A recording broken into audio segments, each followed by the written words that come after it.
Hello students, myself doctor Vishal Tiwari. और आज का जो हमारे वीडियो का टॉपिक है वो है जैन धर्म का श्वेतांबर और दिगंबर संप्रदाय में विभाजन। स्टूडेंट्स, आपको पता है कि जैन धर्म और बौद्ध धर्म जो हुए हैं वो दोनों का उद्भव तकरीबन हम लोग मानते हैं कि एक साथ हुआ था 6ठी शताब्दी ईसा पूर्व में।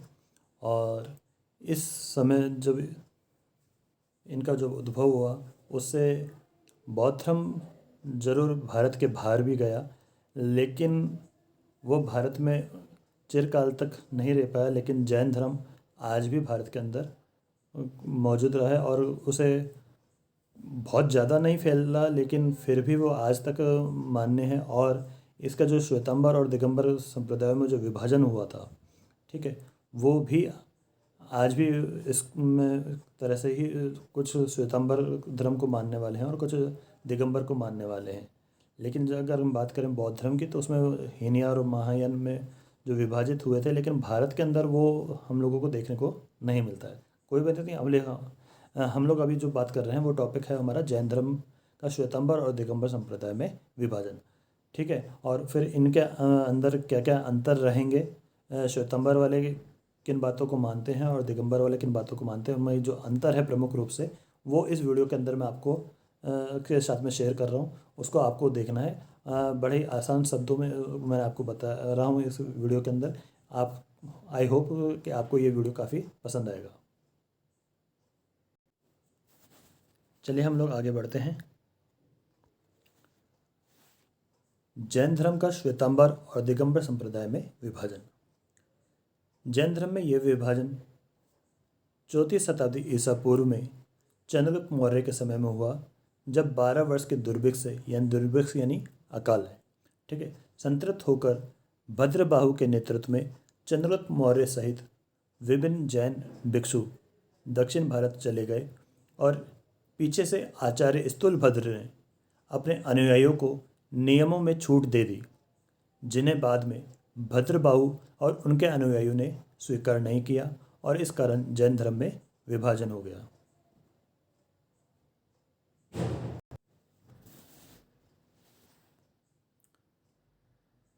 अभी श्वेतांबर कौन कहलाए?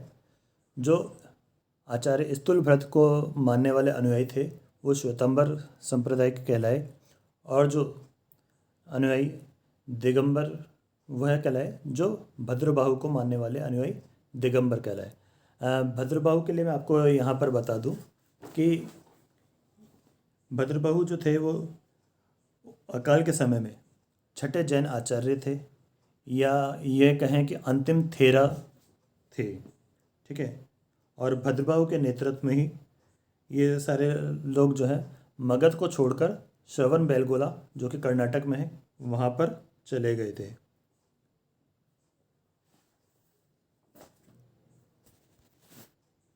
अब इन दोनों संप्रदायों के अंदर प्रमुख अंतर क्या है तो वो हम लोग देख लेते हैं।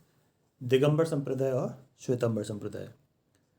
दिगंबर संप्रदाय को पहला जो अंतर है, दिगंबर संप्रदाय को मानने वाले हमेशा निवस्त्र रहते थे, जबकि श्वेतांबर संप्रदाय को मानने वाले श्वेत वस्त्र धारण करते थे। आज भी हम लोग ये देखते हैं कि जो दिगंबर संप्रदाय के जो भिक्षु है या फिर जो मुनि हैं या आचार्य हैं वह अभी भी निवस्त्र रहते हैं, जबकि श्वेतांबर संप्रदाय के जो आचार्य या मुनि हैं वह या भिक्षु हैं वह श्वेत वस्त्र धारण करते हैं। सेकंड जो अंतर है इनके अंदर वो ये है कि दिगंबर संप्रदाय को मानने वाले अनुयायी महावीर स्वामी को अविवाहित मानते हैं, ठीक है। उनका ये मानना है कि महावीर स्वामी का कभी विवाह हुआ ही नहीं, जबकि श्वेतांबर संप्रदाय को मानने वाले महावीर स्वामी को विवाहित स्वीकार करते हैं। श्वेतांबर संप्रदाय के अनुसार महावीर स्वामी का विवाह यशोदा नामक राजकुमारी से हुआ, जिससे उनके प्रिय दर्शनी नामक पुत्री उत्पन्न हुई थी, जिसका विवाह महावीर स्वामी की बहन सुदर्शना के पुत्र जामाली के साथ हुआ। यहाँ पर थोड़ा सा ये मिस्टेक रह गया है वर्ड का, आप देख लीजिएगा। पुत्र हो गया ये पुत्री की जगह, कोई दिक्कत नहीं, आप इसको समझ लीजिए। तो प्रियदर्शनी नामक पुत्री हुई थी और जिसका विवाह महावीर स्वामी की बहन सुदर्शना के पुत्र जमाली के साथ हुआ था। ठीक है। तीसरा जो अंतर है वो यह है कि दिगंबर संप्रदाय को मानने वाले यह मानते हैं कि स्त्री रूप में मोक्ष संभव नहीं है, जबकि श्वेतांबर संप्रदाय को मानने वाले यह मानते हैं कि स्त्री को मोक्ष का अधिकार है। श्वेतांबर संप्रदाय को मानने वाले 19वें तीर्थंकर मल्लिनाथ जी को भी स्त्री के रूप में मानते हैं। तो स्टूडेंट्स आप ये देखिए, जब जो श्वेतांबर संप्रदाय है वो मल्लिनाथ जी को अगर जो 19वें तीर्थंकर थे उन्हें अगर स्त्री के रूप में मानते हैं तो उनका मानना ये हो ही गया कि जो भी तीर्थंकर उनको सबको मोक्ष प्राप्त हुआ ही है ना, निर्वाण की प्राप्ति हुई है। तो इसलिए अगर वो उनको स्त्री के रूप में मान रहे हैं तो इसका स्पष्ट अर्थ है कि वो स्त्री को मोक्ष के अधिकारिणी मानते हैं। ठीक है। अब जो चौथा अंतर है इसमें दिगंबर और श्वेतांबर संप्रदाय में, जो प्रमुख रूप से अंतर है वो है ये है कि दिगंबर संप्रदाय में कठोर मार्ग को स्वीकार किया गया है। ठीक है, यानी वो कठोर साधना के मानने वाले हैं, जबकि श्वेतांबर संप्रदाय में अपेक्षाकृत शिथिल मार्ग को अपनाया गया है। और आप ये भी देखेंगे, जो मैंने आपको इसमें वीडियो के अंदर थोड़ी देर पहले जो बताया है कि दिगंबर और श्वेतांबर जो संप्रदायों में के अंदर जैन धर्म का जो बंटना हुआ वो भी इसी कारण से हुआ था, क्योंकि स्थूलभ्रत ने क्या करा था, जब 12 साल का दुर्भिक्ष पड़ा था मगध के अंदर, तो अपने अनुयायियों को, ठीक है, जो कठोर मार्ग है उसकी जगह कुछ आसान मार्ग यानी जो नियमों को अपनाने का स्वीकृति प्रदान कर दी थी। जबकि भद्रबाहु के नेतृत्व में जो है साथ ही चंद्रगुप्त मौर्य भी गए थे।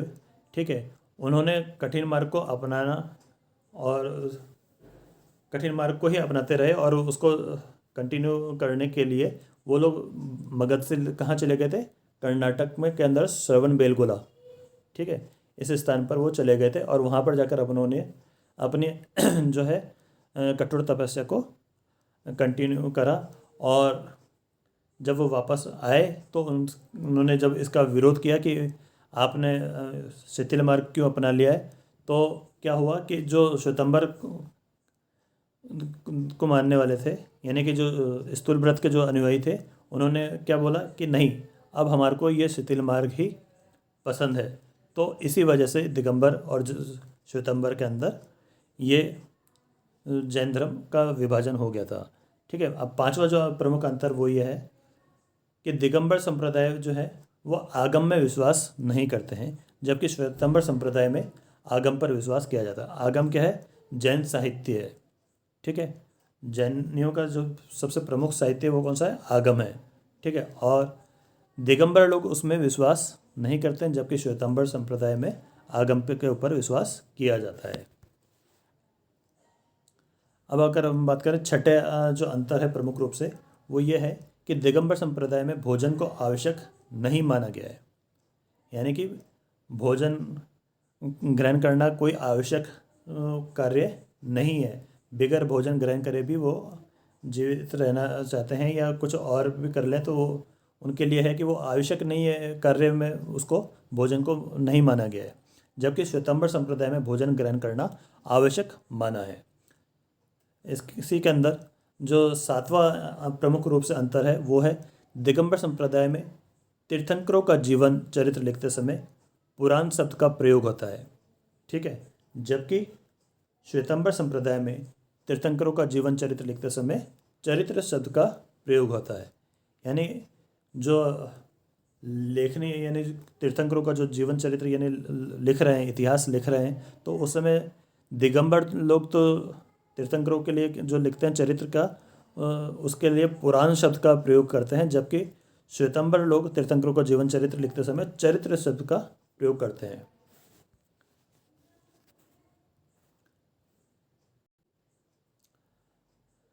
स्टूडेंट्स, मैं कुछ स्लाइड में नहीं आ पाया था, तो उसके अलावा मैं आपको कुछ और पॉइंट्स बता देता हूँ कि उपवास द्वारा शरीर त्यागना श्वेतांबरों में संथारा कहलाता है, जबकि दिगंबरों में इसी को सलेखना कहा जाता है। ठीक है, यानी उपवास के द्वारा जो अपना शरीर को त्याग करते हैं उसे श्वेतांबरों में क्या कहते हैं, संथारा, और जबकि दिगंबरों में ये जो है सलेखना कहलाता है। जैन भिक्षु भिक्षुणी सलेखना द्वारा ही शरीर त्यागते हैं, और सलेखना का अर्थ क्या है, उपवास द्वारा शरीर का त्यागना। चंद्रगुप्त, मैं आपको ये और बता देता हूँ, चंद्रगुप्त मौर्य ने भी श्रवण बेलगोला जो कि कर्नाटक में है, मैंने आपको जैसे बताया था, वहाँ पर चंद्र नामक पहाड़ी पर सलेखना के द्वारा ही अपना शरीर त्यागा था। और चंद्रगुप्त मौर्य के अलावा राष्ट्रकूट शासक इंद्र चतुर्थ, जैन विद्वान हेमचंद्र ने भी इसी प्रक्रिया यानी सलेखना के द्वारा अपना मृत्यु का वरण किया था। ठीक है,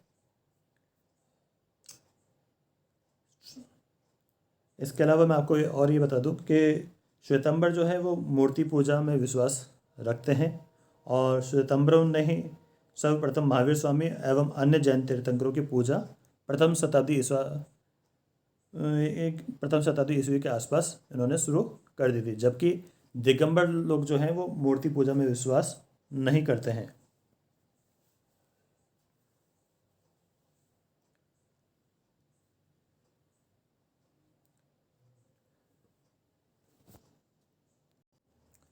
स्टूडेंट्स, मैं आपको और बताना चाहता हूँ कि जिस तरह से बौद्ध धर्म के अंदर 4 संहिताएं हुई थी, उसी तरह से जैन धर्म में भी हुई थी, और इसके जो प्रथम जैन संहिता हुई थी यानी जो जैन महासभा हुई थी वो हुई थी चंद्रगुप्त मौर्य के शासनकाल में, और ये हुई थी 300 ईसा पूर्व में। ठीक है, और पाटलिपुत्र के अंदर ही हुई थी ये जो सभा हुई थी, और इसमें जैन धर्म के जो उपदेश थे उनके संकलन हेतु एक महासभा का आयोजन किया गया था 300 ईसा पूर्व में, और इसमें जैन धर्म के प्रधान जो 14 पूर्व का स्थूलभरत ने 12 अंगों में संपादन किया था। ठीक है, और श्वेतांबरों ने ही 12 अंगों को स्वीकार किया है, जबकि जो दिगंबर वाले जो लोग हैं स्थूल वो भद्रबाहु के जो अनुयायी थे, उन्होंने इस को स्वीकार नहीं किया था, इसका बहिष्कार किया था।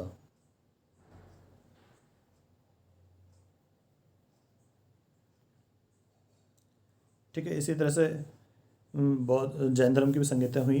तो स्टूडेंट्स, आई होप आपको ये वीडियो काफ़ी पसंद आया होगा, क्योंकि आपको इसमें काफ़ी डिटेल्स में ये जानकारी मिली है कि जैन धर्म के अंदर जो श्वेतांबर और दिगंबर संप्रदाय है उनमें प्रमुख रूप से अंतर क्या है और उनका विभाजन क्यों हुआ था।